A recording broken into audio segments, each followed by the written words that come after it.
Hello friends, today I'm going to walk you through the components of a water heater and how they work. So let's dig right in. The only purpose a water heater serves is to, you guessed it, heat up water. So you bring relatively cold water, depending on the region you live in, into your home from either a municipal supply or a private well. This is the line entering my home from a municipal supply.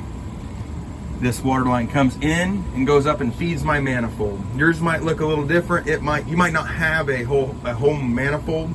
You might have several pipes teed off of one main cold line in your basement or crawl space. I'm on a slab, so mine comes up through the floor here, and the cold water feeds my cold water side of my manifold here, goes straight through and up into my water heater. And then coming out of my water heater on the hot side, I feed this hot side of my manifold.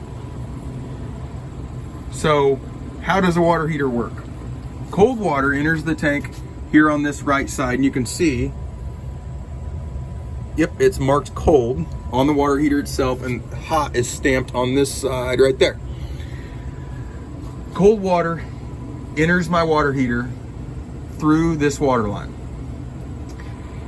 On this cold water supply side, there's actually a dip tube that goes all the way down to the bottom of the tank. This is so that your cold water doesn't short circuit and feed cold water right into your tank and over here and up out the hot side without being thoroughly heated. So this dip tube goes all the way down to the bottom of the tank. The water is then heated, and we all know that heat rises, so the hot water will rise to the top of the tank as it's replaced with new cold water as we use water. Much like you would heat water on your stove that you would put in a pan to boil, there is heating elements back behind each of these access covers. And each of these heating elements are controlled by a thermostat, just like you would control the AC in your house. Non-simultaneous double element water heaters, which is, I'd say, the most common type of electric water heaters in residences, only allows one of these elements to operate at once.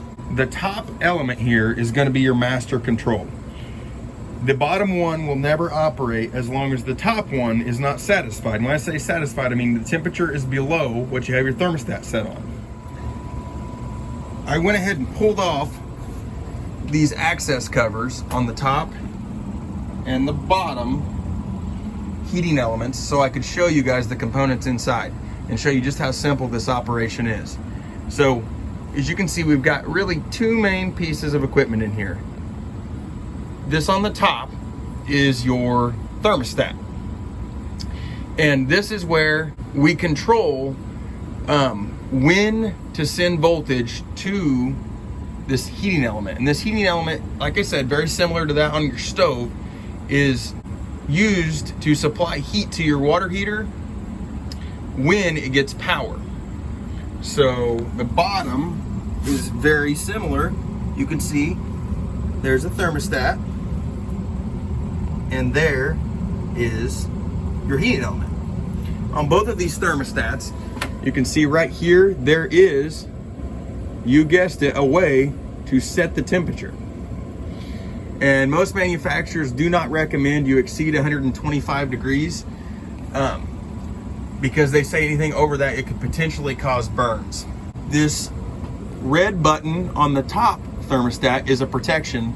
If the water were to get too hot because one of the elements continued heating when the water was already up to temp and warm, this would trip out so that it would not allow, this is the first line of defense for overheating your water in the water heater and potentially exploding your water heater. Now, I've heard a lot of different opinions on this matter. I know people picture a big explosion of your house, and I don't know that that's exactly what they're talking about here. Basically, just overpressurizing your water heater could cause it to rupture. So they build in two lines of defenses for that. The first one is this red reset button. The second thing is what they call a temperature and pressure relief valve, and that's right here at the top. Mine is not compliant yet. I have not got this thing completely set up, but this should have a pipe coming out of it that goes all the way to the floor. And when I say all the way to the floor, I think the requirement is that it must be within 6 inches of the floor. And the reason they have you take that all the way within 6 inches of the floor is so that it would not spray hot water on you. Because if you walked in here when this was overpressurized, and right now it would spray on this back wall here and maybe splash on me, and it could be potentially hazardous. So those are the two ways you protect yourself against rupturing a tank for overpressurization or overheating. This down here is your drain valve. This is so that you could drain your water heater in order to repair one of the elements or to flush your water heater, which they recommend you do annually. I think most manufacturers do. The last major component you have is located just below this plastic cap here, and that's your anode. This is in place in a water heater to attract any hardness in your water, minerals like calcium and magnesium deposits that would be very abrasive and damaging and corrosive to your tank.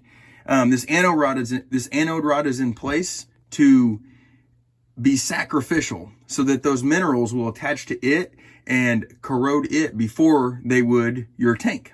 So the easiest telltale sign to know if your anode rod has been eaten up by minerals is you'll smell a sulfur smell in your water. Let's run back through this as a whole now. Water enters your tank, cold water enters your tank on this side of the water heater, goes through a dip tube that goes all the way down to the bottom of your tank. The hot water that will be heated from your elements here will rise to the top and come out of your tank and feed your hot water supply. The safety features are this temperature and pressure relief valve in the back that will not allow your water heater to overpressurize and rupture. This valve, if working correctly, will open up and allow water to evacuate your tank in order to save your tank. The other safety for that is a overload right here, a temperature overload right here. And we also discussed that both of these elements cannot operate at the same time, and your top thermostat has to be satisfied and at the correct temperature before it will allow your bottom thermostat to turn on your bottom element. I mentioned to you that the sacrificial anode rod right here is to protect the inside of your tank against minerals like calcium and magnesium that would otherwise corrode the inside of your tank and potentially eat a hole into the side of your tank and cause a leak. So, what can you do to increase the life of your anode rod?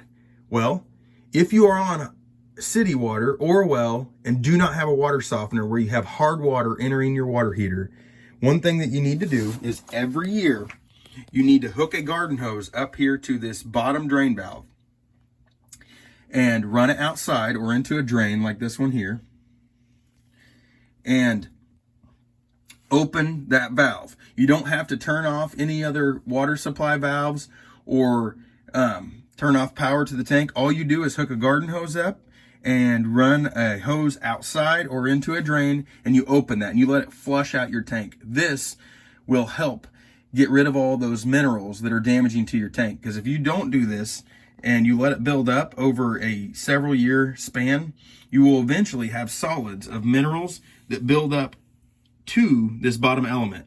And that will definitely damage your element and you'll have to replace it. Because the easiest thing to remember is if there is hard water, you do not have a water softener set up before this tank and you have any hard water entering the tank, as water heats up, it allows those minerals to precipitate and drop out to the bottom. and you will accumulate solids on the bottom of your tank. So if you don't flush this out every time, and you've noticed this, if you've went to drain a tank after a long period of time and you have hard water, because when you go to open that valve, nothing will come out. And that's because this valve is packed up with lots of solids. And when I say solids, I mean like magnesium and calcium that have precipitated out and are on the bottom of your tank. All right, friends, that's a quick overview on the components of an electric water heater and some different preventive maintenance measures you can take. I plan to come out with some more detailed videos on how to troubleshoot the electrical circuit of a water heater and maybe how to replace an element. So definitely subscribe and like my page if you want to see those. I hope you found value in this video, and if you did, please support my page by liking and subscribing. And that's it for now, guys. Until next time.